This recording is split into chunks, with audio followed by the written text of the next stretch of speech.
Akashvani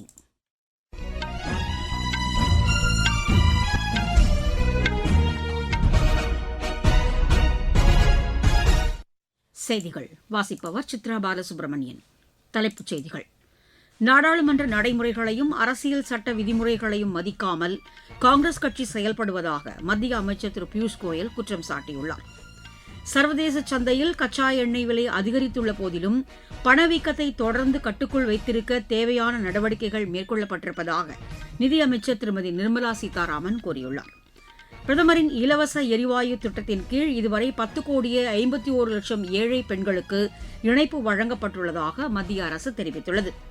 Iran மீது America மற்றும் Israel நடத்தி வரும் தாக்குதலை தொடர்ந்து லெபனான் நாடாளுமன்றத்தின் பதவிக்காலம் 2 ஆண்டுகள் நீட்டிக்கப்பட்டுள்ளது. உலகக்கோப்பைக்கான தகுதிச் சுற்று மகளிர் ஹாக்கி போட்டியில் இந்தியா இன்று ஸ்காட்லாந்தை எதிர்கொள்கிறது. இனி விரிவான செய்திகள். மக்களவையில் ஏற்கனவே திட்டமிடப்பட்ட விவாதங்களை காங்கிரஸ் கட்சி தவிர்க்க முயற்சிப்பதாக மத்திய அமைச்சர் திரு பியூஷ் கோயல் குறை கூறியுள்ளார். நாடாளுமன்ற வளாகத்தில் இன்று செய்தியாளர்களிடம் பேசிய அவர், மக்களவைத் தலைவருக்கு எதிராக காங்கிரஸ் கட்சி ஏற்கனவே கொண்டு வந்த நம்பிக்கையில்லா தீர்மானத்தை விவாதத்திற்கு ஏற்றுக்கொண்ட நிலையில் புதிதாக தீர்மானம் கொண்டுவர அக்கட்சி முயற்சிப்பது சரியல்ல என கூறினார். நாடாளுமன்ற நடைமுறைகளையும் அரசியல் சட்ட விதிமுறைகளையும் மதிக்காமல் காங்கிரஸ் கட்சி செயல்படுவதாக மத்திய அமைச்சர் திரு பியூஷ் கோயல் குற்றம் சாட்டியுள்ளார். நாட்டின் பணவீக்கத்தை கட்டுப்படுத்துவதற்கு நிதி மற்றும் வர்த்தக கொள்கைகளில் மாற்றம் உட்பட பல்வேறு நிர்வாக நடவடிக்கைகளை மத்திய அரசு எடுத்திருப்பதாக நிதியமைச்சர் திருமதி நிர்மலா சீதாராமன் தெரிவித்துள்ளார். மக்களவையில் எழுத்து மூலம் அவர் அளித்த பதிலில் பணவீக்கத்தின் தாக்கம் சாமானிய மக்களை பாதிக்காத வகையில் நடவடிக்கை மேற்கொள்ளப்பட்டிருப்பதாக கூறினார். உலக அளவில் கச்சா எண்ணெய் விலை உயர்வால் ஏற்பட்டுள்ள தாக்கம், பணவீக்கத்துடன் தொடர்புடைய வட்டி விகித பரிமாற்றம், தேவை மற்றும் வழங்கலுக்கு இடையேயான சூழல், பணக்கொள்கை பரிமாற்றம் போன்ற காரணிகளை உள்ளடக்கியதாக அமைந்துள்ளது என அவர் குறிப்பிட்டிருக்கிறார். கடந்த ஓராண்டாக உலக அளவிலான கச்சா எண்ணெய் விலையும் இந்திய சந்தையில் அதன் விலையும் குறைந்து வந்ததாகவும், கடந்த மாதம் 28ஆம் தேதி முதல் மேற்காசியாவில் எழுந்துள்ள சூழலுக்கு பிறகே கச்சா எண்ணெய் விலை உயர்ந்ததாகவும் நிர்மலா சீதாராமன் தெரிவித்துள்ளார். மேற்காசியாவில் எழுந்துள்ள சூழலை மத்திய அரசு உன்னிப்பாக கண்காணித்து வருவதாக விமான போக்குவரத்துறை அமைச்சர் திரு ராம்மோகன் நாயுடு தெரிவித்துள்ளார். மாநிலங்களவையில் கேள்வி நேரத்தின்போது இதனை தெரிவித்த அவர், உள்நாட்டு விமான போக்குவரத்து நிறுவனங்களின் பாதுகாப்பை உறுதி செய்வதற்கு நடவடிக்கைகள் எடுக்கப்பட்டிருப்பதாக கூறினார். மேற்காசியாவில் எழுந்துள்ள சூழலை கருத்தில் கொண்டு அந்த பிராந்தியத்தில் இயக்கப்படும் விமானங்கள் 100% பாதுகாப்பு உத்தரவாதம் இருந்தால் மட்டுமே இயக்கப்பட வேண்டும் என சம்பந்தப்பட்ட நிறுவனங்களுக்கு விமான போக்குவரத்து இயக்குநரகம் அறிவுறுத்தியுள்ளதாக அமைச்சர் குறிப்பிட்டார். விமானங்கள் ரத்து மற்றும் நேரமாற்றம் தொடர்பான குழப்பங்களை தவிர்க்க சம்பந்தப்பட்ட நிறுவனங்கள் பயணிகளுக்கு உரிய அறிவுறுத்தல்களை அளிக்குமாறு விமான நிறுவனங்கள் கேட்டுக் கொள்ளப்பட்டிருப்பதாகவும் திரு ராம்மோகன் நாயுடு குறிப்பிட்டிருக்கிறார்.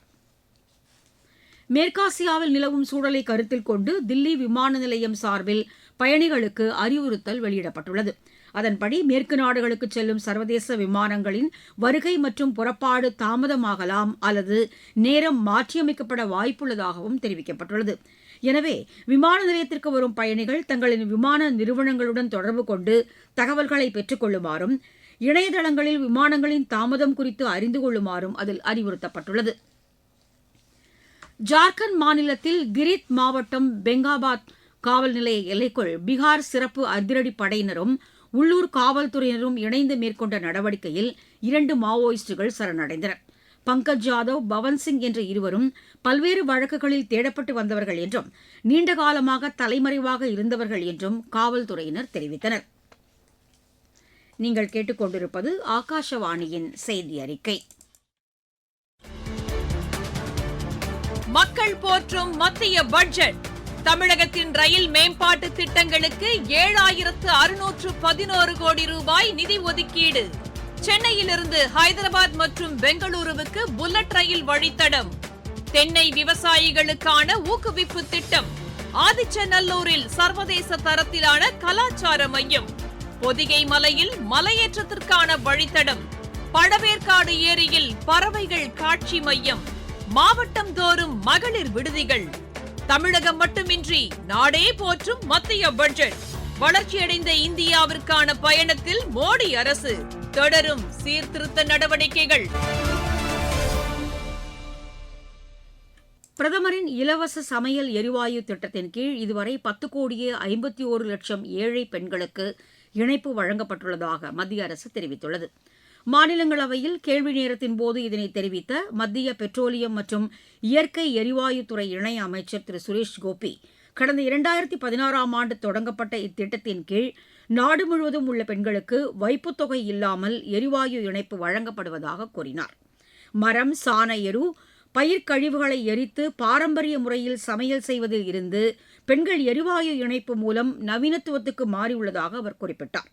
எரிவாயுவை பயன்படுத்துவதால் காற்று மாசுபடுதல் குறைவதுடன் பெண்கள், குழந்தைகளின் நுரையீரல் தொடர்பான நோய் பாதிப்புகளும் ஏற்படாமல் தடுக்கப்பட்டிருப்பதாகவும் திரு சுரேஷ் கோபி கூறினார். வளைகுடா ஒத்துழைப்பு கவுன்சில் உறுப்பு நாடுகள் மீதான ஈரானின் தாக்குதலுக்கு சவுதி அரேபியா கண்டனம் தெரிவித்துள்ளது. தங்கள் நாட்டு மக்களின் பாதுகாப்பு மற்றும் இறையாண்மையை பாதுகாப்பதற்கு வளைகுடா நாடுகளுக்கு அனைத்து உரிமைகளும் உள்ளதாக சவுதி அரேபிய வெளியுறவு அமைச்சகம் தெரிவித்துள்ளது. ஈரானின் தாக்குதலால் பதற்றம் மேலும் அதிகரிக்கும் என்றும் இருதரப்பு நல்லுறவுகளில் பாதிப்பை ஏற்படுத்தும் என்றும் அந்த அமைச்சகத்தின் அறிக்கை தெரிவிக்கிறது.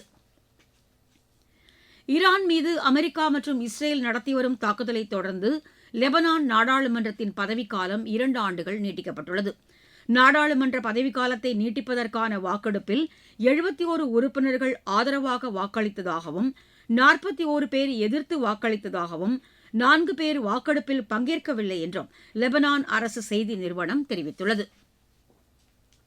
பங்களாதேஷில் ஏற்பட்டுள்ள எரிபொருள் தட்டுப்பாட்டை கருத்தில் கொண்டு மின்சாரம் மற்றும் எரிபொருள் சேமிப்பு நடவடிக்கையாக அனைத்து அரசு மற்றும் தனியார் பல்கலைக்கழகங்கள் இன்று முதல் மூடப்பட்டுள்ளன. அந்நாட்டில் ரமலான் பண்டிகையை முன்னிட்டு முன்கூட்டியே விடுமுறை விடுவதன் மூலம் எரிபொருள் தட்டுப்பாட்டை ஓரளவு சமாளிக்க முடியும் என பங்களாதேஷ் கல்வி அமைச்சகம் தெரிவித்துள்ளது. இதன் காரணமாக முன்கூட்டியே விடுமுறை விடப்பட்டிருப்பதாகவும் பல்கலைக்கழகங்களில் வகுப்பறைகள், ஆய்வகங்கள் மற்றும் குளிர்சாதன வசதிகளை கட்டுப்படுத்துவதன் மூலம் எரிபொருளை சேமிக்க முடியும் என்பதால் இந்த நடவடிக்கை எடுக்கப்பட்டிருப்பதாகவும் அரசு அதிகாரிகள் தெரிவித்தனர். பங்களாதேஷில் ரமலான் மாதத்தை முன்னிட்டு அரசு மற்றும் தனியார் பள்ளிகள் ஏற்கனவே மூடப்பட்டிருப்பது குறிப்பிடத்தக்கது. இலங்கையின் மின்சாரத்துறையை மறுசீரமைக்கும் நடவடிக்கையின் ஒரு பகுதியாக அந்நாட்டின் சிலோன் மின்சார வாரியம் கலைக்கப்பட்டுள்ளது. அதற்கு பதிலாக 6 புதிய கம்பெனிகள் தொடங்கப்பட்டிருப்பதாக இலங்கை எரிசக்தி அமைச்சகம் வெளியிட்டுள்ள அறிக்கை தெரிவிக்கிறது.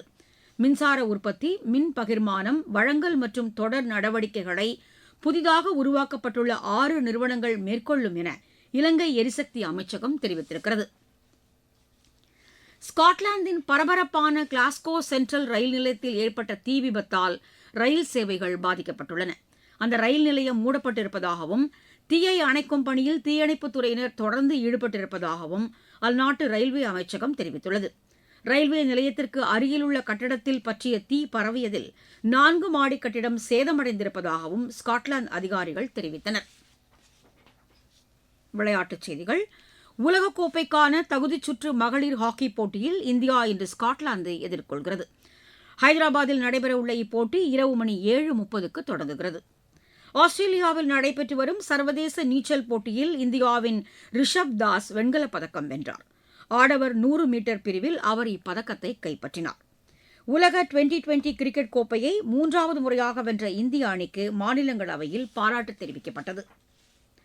மீண்டும் தலைப்புச் செய்திகள்.